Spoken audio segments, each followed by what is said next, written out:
Hello बच्चों, आज हम लोग एक नया यूनिट शुरू कर रहे हैं। Complex number, unit number 3, complex number. Hindi में इसको बोलते हैं सम्मिश्र संख्याएं। ठीक है, तो सम्मिश्र संख्याएं क्या होती हैं, उनका जोड़ना, घटाना, गुणा करना, भाग लगाना कैसे किया जाता है, उनकी डेफिनेशन, ये सब अपन देखेंगे आज। तो देखिए, सबसे पहले कॉम्प्लेक्स नंबर की या सम्मिश्र संख्याओं की परिभाषा पर आने से पहले हम कुछ और चीज़ें भी देखेंगे। जैसे देखिए, एक टर्म आती है कॉम्प्लेक्स नंबर में, उसको बोलते हैं हम आयोटा। ठीक है, और उसको रिप्रेजेंट करते हैं स्मॉल आई से। अब ये आयोटा क्या होता है, बिना इसको जाने हम कॉम्प्लेक्स नंबर को डिफाइन नहीं कर सकते हैं। तो देखिए, सबसे पहले ये आयोटा एक्चुअली में है क्या। ये देखिए, हमारे पास एक इक्वेशन है x² + 4 = 0। इसको हमें सॉल्व करना है। ठीक है, तो जब इसको आप देखिए सॉल्व करेंगे तो क्या होगा, x² = -4 लिख लेंगे हम इसको, दोनों तरफ वर्गमूल लेंगे तो x = √4। और जब हम किसी भी संख्या का वर्गमूल निकालते हैं तो हम ये देखते हैं कि वो किसका वर्ग है। जैसे अगर आपको ये निकालना हो √9 तो आप क्या देखते हो कि √9 को हम क्या लिख सकते हैं, 3 का स्क्वायर। इसलिए आप इसको कह देते हो, इसका वर्गमूल क्या आ रहा है, 3। तो बिल्कुल उसी तरह से जब -4 का हमको वर्गमूल निकालना है तो हम ये देखेंगे -4 किसका होल स्क्वायर है। लेकिन हम जानते हैं कि ऋणात्मक संख्याएं किसी का भी स्क्वायर नहीं होती, यानी कि एक ऋणात्मक संख्या हमें नहीं मिलेगी जब अगर हम उसका वर्ग करें किसी भी संख्या का। देखिए, यहाँ एक ऋणात्मक संख्या का वर्ग तो धनात्मक संख्या हो सकती है। जैसे 9 को हम लिख सकते हैं या ±3 का होल स्क्वायर, और ये बराबर क्या आ जाएगा हमारा, 3। तो जो 9 है उसका वर्गमूल क्या हो सकता है, +3 भी हो सकता है और -3 भी हो सकता है। ठीक है, क्योंकि 9 कब आएगा हमारे पास, जब हम +3 का भी स्क्वायर करें तो भी 9 आ जाएगा, -3 का स्क्वायर करें तो भी 9 आ जाएगा। इसलिए 9 का वर्गमूल क्या होगा, +-3। ठीक है, इसी तरह लेकिन -4 जो है किसी का भी वर्गमूल, वो स्क्वायर नहीं है। तो -4 का जब हम वर्गमूल निकालेंगे तो हम नहीं निकाल सकते, क्योंकि ऋणात्मक संख्याएं किसी का भी वर्ग नहीं होती हैं। तो उसके लिए हमने क्या किया, इस को अब हम कैसे सिंप्लीफाई करें, तो उसके लिए हमने क्या किया, 4 × -1 लिख लिया। किसको, -4 को। तो उससे क्या हुआ, ये जो 4 है उसको तो हमने लिख लिया +-2 का स्क्वायर। ठीक है, और -1 हमने यहाँ ऐसे ही छोड़ दिया। और ये +-2 का होल स्क्वायर, ये स्क्वायर रूट से बाहर निकल करके कितना हो जाएगा, +-2। तो ये √-1 जो है वो यहीं रह गया। ठीक है, अब ये जो √-1 है, अब हमसे क्या, हम कोई कहे कि इसका वर्गमूल निकालिए, तो हम नहीं निकाल सकते, क्योंकि ये -1 किसी का भी वर्ग नहीं है। ठीक है, तो ये √-1 जो है हम कैलकुलेट ही नहीं कर सकते, इसकी कोई वैल्यू नहीं होती है और इसका निकाला ही नहीं जा सकता है वर्गमूल। तो इसको हमने एक नाम दे दिया, इसको हमने बोला आयोटा। ठीक है, तो जो आयोटा में ऊपर आपसे बात कर रही थी, इसका मतलब क्या है, √-1। तो √-1 की जगह अगर हम आयोटा लिख दें तो ये इस समीकरण का हल हो जाएगा, x = +-2 आयोटा। यहाँ पर ये ध्यान रखिए कि ये जो आयोटा है, ठीक है, इसकी वैल्यू होती है √-1, लेकिन जो √-1 है वो कितना है ये हमें नहीं मालूम। तो इसलिए हम क्या कहते हैं, इसे एक हम काल्पनिक राशि कहते हैं, इमेजिनरी क्वांटिटी कहते हैं, जिसकी की वैल्यू हमें पता नहीं है। तो हमने इसको आयोटा मान लिया है, बट ये कितनी है आयोटा की वैल्यू, -1, √-1 कितना आएगा ये हमें पता नहीं है। तो इसको हम बोलते हैं कि ये आयोटा जो है एक काल्पनिक राशि है। ठीक है, तो ये तो आयोटा की बात हुई कि ये आयोटा क्या है, आयोटा इज √-1। ठीक है, लेकिन आयोटा स्क्वायर अगर हम निकालें तो आयोटा स्क्वायर कितना हो जाता है, देखिए आयोटा स्क्वायर क्या हो जाएगा, √-1 का होल स्क्वायर, यानी कि अब हम जानते हैं किसी भी स्क्वायर रूट का जो हम वर्गमूल है ये इसका स्क्वायर कर देते हैं तो ये संख्या ही रह जाती है। जैसे आप जानते हो कि √2 का होल स्क्वायर = 2, उसी तरह से क्या हो जाएगा, अंडर रूट -1 का होल स्क्वायर बराबर -1।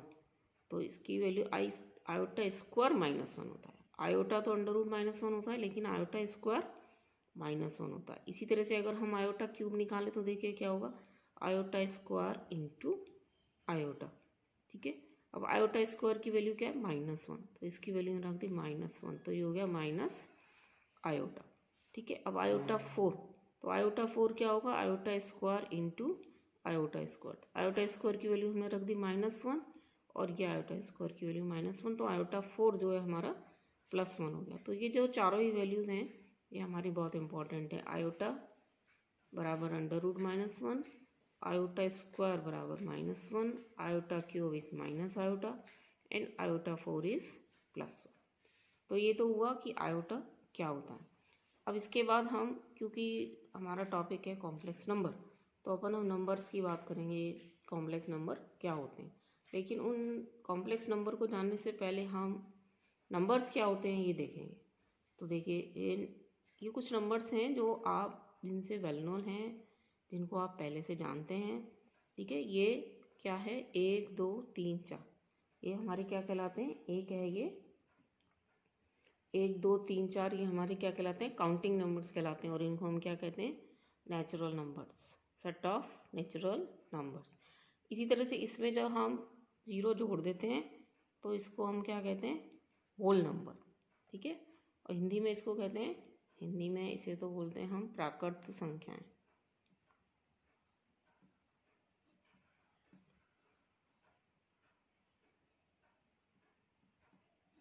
और इसे हम बोलते हैं पूर्ण संख्याएं।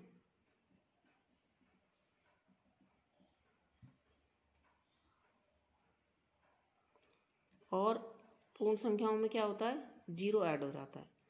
अब इसके बाद इसमें 0 1 2 3 4, अब इसमें अगर हम माइनस वाले भी ऐड हो जाते हैं, -1 -2 -3, तो इनको हम बोलते हैं पूर्णांक। ठीक है, और इसमें अगर 1/2 2/3 इस तरह के नंबर भी जुड़ जाते हैं तो उन्हें हम कहते हैं रैशनल नंबर। ये जो रैशनल नंबर है ये क्यू सेट है रैशनल नंबर का।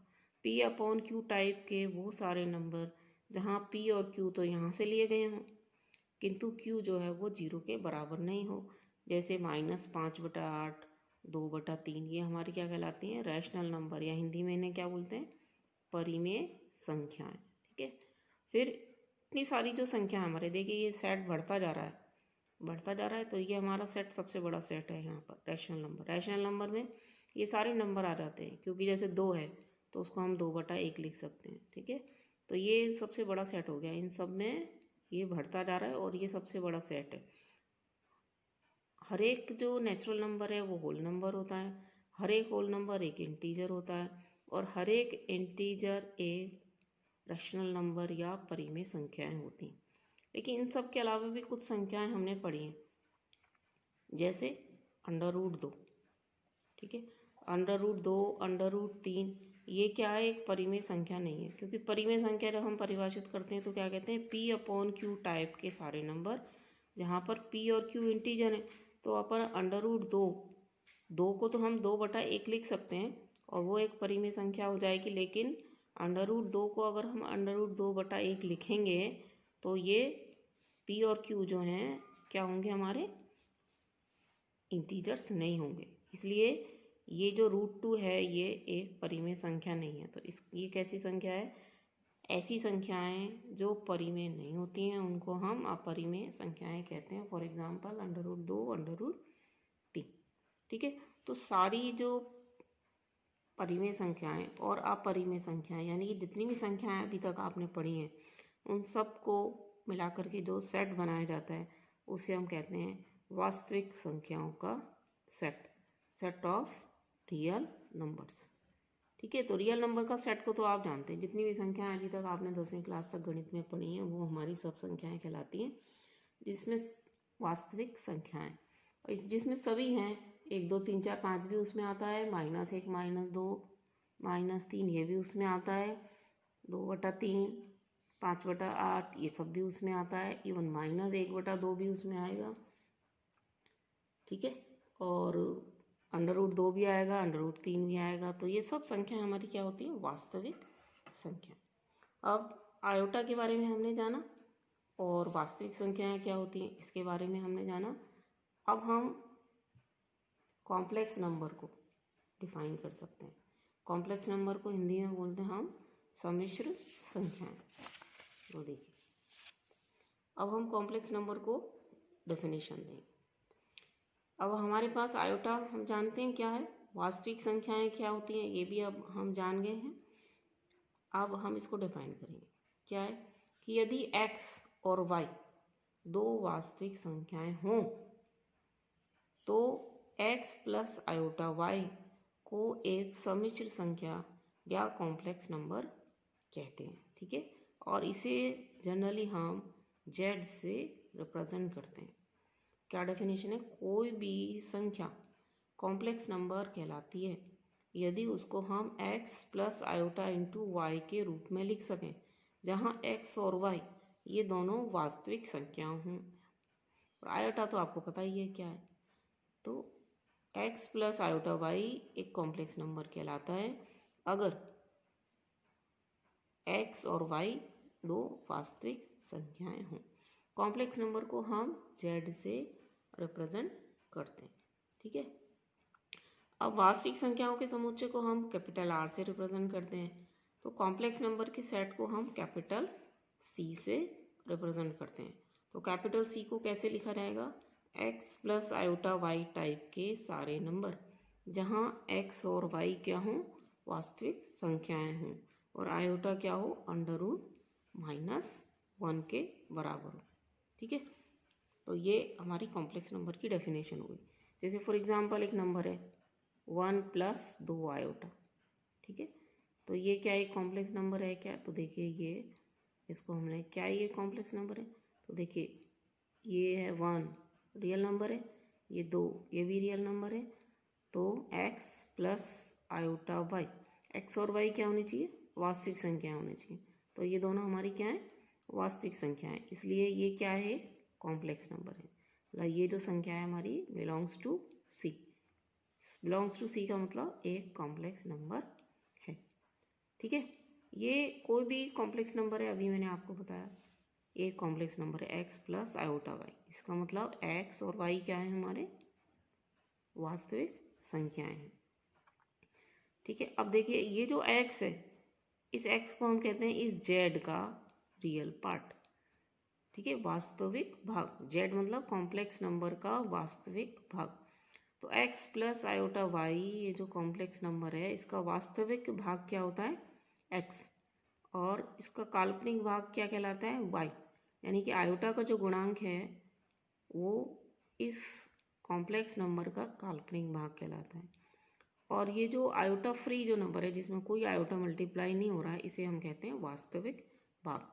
तो x इसका वास्तविक भाग और y इसका काल्पनिक भाग कहलाता है। ठीक है, इसको ऐसे भी लिखते हैं x is real part of z, और इसको शॉर्ट में लिखते हैं रियल पार्ट ऑफ z, और y को हम लिख सकते हैं इमेजिनरी पार्ट ऑफ z। ठीक है, तो कोई भी कॉम्प्लेक्स नंबर है उसका रियल पार्ट इमेजिनरी पार्ट हमको निकालना आना चाहिए। जैसे ये कॉम्प्लेक्स नंबर है 1 प्लस अंडर रूट -3। अब पहले तो यही देखो ये कॉम्प्लेक्स नंबर है या नहीं, तो इसको हम लिख सकते हैं अंडर रूट 3 और इसको हम लिख लें अंडर रूट -1। ठीक है, -1 यहाँ से सेपरेट किया, अंडर रूट -1 को हमने लिख लिया आयोटा, और 3 जो है वो बाहर आ गया। तो इसको हम ऐसे लिख सकते हैं 1 + 3 अंडर रूट 3 आयोटा। तो इसका वास्तविक भाग कितना है, 1, इसका काल्पनिक भाग कितना है, अंडर रूट 3। तो किसी भी कॉम्प्लेक्स नंबर का वास्तविक काल्पनिक भाग निकालने के लिए हमको क्या करना है, उसको x plus iota into Y के रूप में लाना है। और एग्जाम्पल देखिए, फॉर एग्जाम्पल ये हमारा एक कॉम्प्लेक्स नंबर है 2। ये कहते हैं इसका ये एक नंबर है 2, तो सबसे पहले यही देखा जाए कि ये तो कॉम्प्लेक्स नंबर है या नहीं। ठीक है, तो इसको हम लिख सकते हैं 2 + 0 इंटू आयोटा। ठीक है, तो हर एक रियल नंबर को हम ऐसे एक्सप्रेस कर सकते हैं। तो अभी मैंने आपको बताया कि सबसे बड़ा जो सेट है वो रियल नंबर का सेट है, लेकिन कॉम्प्लेक्स नंबर पढ़ने के बाद जो कॉम्प्लेक्स नंबर है वो सबसे बड़ा सेट बन जाता है, क्योंकि हर एक रियल नंबर एक कॉम्प्लेक्स नंबर होता है। क्यों होता है? क्योंकि किसी भी रियल नंबर को हम इस तरह से लिख सकते हैं क्या, कि वास्तविक नंबर रियल नंबर है प्लस 0 इंटू आयोटा। ठीक है, तो इस कॉम्प्लेक्स नंबर का ये क्या था, हमारा 2 था। 2 को हमने क्या लिखा, 2 प्लस 0 इंटू आयोटा। अब आपसे क्या है, इसका रियल पार्ट निकालिए। तो रियल पार्ट ऑफ 2 क्या है, 2, और इमेजिनरी पार्ट ऑफ 2 क्या है, 0। तो ये एक कॉम्प्लेक्स नंबर है, क्योंकि इसे हम x plus iota into Y के रूप में लिख सकते हैं। अब यहाँ आपको नोटिस क्या करना है कि ये जो x और y हैं ये वास्तविक संख्या होने चाहिए। तो देखिए ये जो 2 है इसको हमने लिखा 2 प्लस 0 इंटू आयोटा। ठीक है, तो इस फॉर्म में आ गया ये, इसका मतलब ये कॉम्प्लेक्स नंबर है। अब ये देखिए ये रियल नंबर है या नहीं, तो ये रियल नंबर है। तो ये हमारा एक, तो हर एक रियल नंबर एक कॉम्प्लेक्स नंबर होता है, क्योंकि हर एक रियल नंबर को हम प्लस 0 इंटू आयोटा लिख करके यहाँ ऐसे लिख करके व्यक्त कर सकते हैं। तो कोई भी नंबर कॉम्प्लेक्स नंबर है या नहीं उसे देखना। ठीक है, और कॉम्प्लेक्स नंबर है तो उसे प्रॉपर फॉर्म में रखना, x plus iota into Y. फिर उसका रियल और इमेजिनरी पार्ट निकालना। तो रियल पार्ट तो वो है जिसमें आयोटा नहीं आता, और इमेजिनरी पार्ट क्या है, आयोटा का जो गुणांक है वो इमेजिनरी पार्ट कहलाता है। अब कोई कॉम्प्लेक्स नंबर ऐसे हो जैसे ये 2 है, ठीक है, तो इसमें क्या है, इमेजिनरी पार्ट 0। तो ऐसा कोई कॉम्प्लेक्स नंबर जिसका इमेजिनरी पार्ट 0 हो उसे हम कहते हैं शुद्ध वास्तविक। ये प्योर रियल नंबर है। प्योर रियल क्यों कहलाता है, क्योंकि इसका इमेजिनरी पार्ट 0 है। ठीक है, ये तो हमारा एग्जाम्पल 1 है। एक दूसरा एग्जाम्पल लो। दूसरा एग्जाम्पल देखिए, एक नंबर है 2 आयोटा। ये बोलते हैं ये कॉम्प्लेक्स नंबर है क्या, तो देखिए हम इसको लिखें 2 0 प्लस 2 इंटू आयोटा। तो ये कॉम्प्लेक्स नंबर है क्योंकि x प्लस आयोटा वाई के रूप में आ गया। लेकिन आपको ये देखना पड़ेगा x और y वास्तविक हैं या नहीं। तो देखिए x और y वास्तविक हैं। 0 हमारा एक वास्तविक नंबर है और 2 भी हमारा एक वास्तविक नंबर है। तो ये पूरा क्या है, हमारा एक कॉम्प्लेक्स नंबर है। लेकिन ये जो कॉम्प्लेक्स नंबर है इसमें क्या है, इसमें वास्तविक भाग 0 है। ठीक है, और खाली इसमें इमेजिनरी भाग ही है। तो इसको हम बोलेंगे शुद्ध काल्पनिक। दिस इज शुद्ध काल्पनिक, प्योर इमेजिनरी। और ये जो है वो क्या हमारा प्योर रियल। तो कहते हैं यदि किसी नंबर में x बराबर 0 हो, यानी कि उसका रियल पार्ट 0 हो, तो ऐसे को हम क्या कहते हैं, प्योर इमेजिनरी। रियल पार्ट 0 मतलब 0 प्लस आयोटा इंटू वाई। इस फॉर्म में अगर रखा जाता हो हमारा नंबर तो वो एक कॉम्प्लेक्स नंबर होगा, और वो भी कैसा, प्योर इमेजिनरी। अगर कोई नंबर ऐसा उसका इमेजिनरी पार्ट 0 हो जाए तो इसको हम कहेंगे प्योर रियल। मैंने आपको उदाहरण दिया कि ये जो z बराबर 2 लेंगे तो हमारा ये क्या है, ये हमारा है प्योर रियल। और अगर आप z बराबर 2 आयोटा लेंगे तो ये हमारा क्या होगा, प्योर इमेजिनरी। ये हमारा क्या हो गया, प्योर इमेजिनरी। ठीक है, अब ये एक और छोटा सा कंसेप्ट है कि कोई भी संख्या कॉम्प्लेक्स नंबर, कोई भी कॉम्प्लेक्स नंबर शून्य तभी हो सकती है। जैसे शून्य हमारी एक संख्या है, वास्तविक संख्या है, 0 क्या है, एक वास्तविक संख्या है। ये कहते हैं कोई भी समिश्र संख्या इक्वल टू 0 तभी हो सकती है जब उसका रियल पार्ट भी 0 हो और उसका इमेजिनरी पार्ट भी 0। मतलब अपन ने यहाँ किया ना ऊपर, ये रियल पार्ट 0 तो इसका मतलब कॉम्प्लेक्स नंबर 0 नहीं है। इमेजिनरी पार्ट 0 इसका मतलब भी कॉम्प्लेक्स नंबर शून्य के बराबर नहीं होगा। कोई भी कॉम्प्लेक्स नंबर शून्य के बराबर कब होगा, जब उसका रियल पार्ट भी 0 हो जाए और उसका इमेजिनरी पार्ट भी 0 हो जाए, यानी कि x भी 0 हो जाए उसका और y भी 0 हो जाए। तो कोई भी कॉम्प्लेक्स नंबर शून्य के बराबर तभी कहलाएगा जब उसका वास्तविक भाग और उसका काल्पनिक भाग दोनों अलग अलग 0 के बराबर हो, यानी कि 0 प्लस आयोटा इंटू 0। ये हमारा क्या है, ये कॉम्प्लेक्स नंबर कहलाएगा शून्य। दोनों शून्य होने चाहिए। ठीक है, अगले लेक्चर में अपन देखेंगे कॉम्प्लेक्स नंबर को जोड़ना, घटाना, गुणा करना, भाग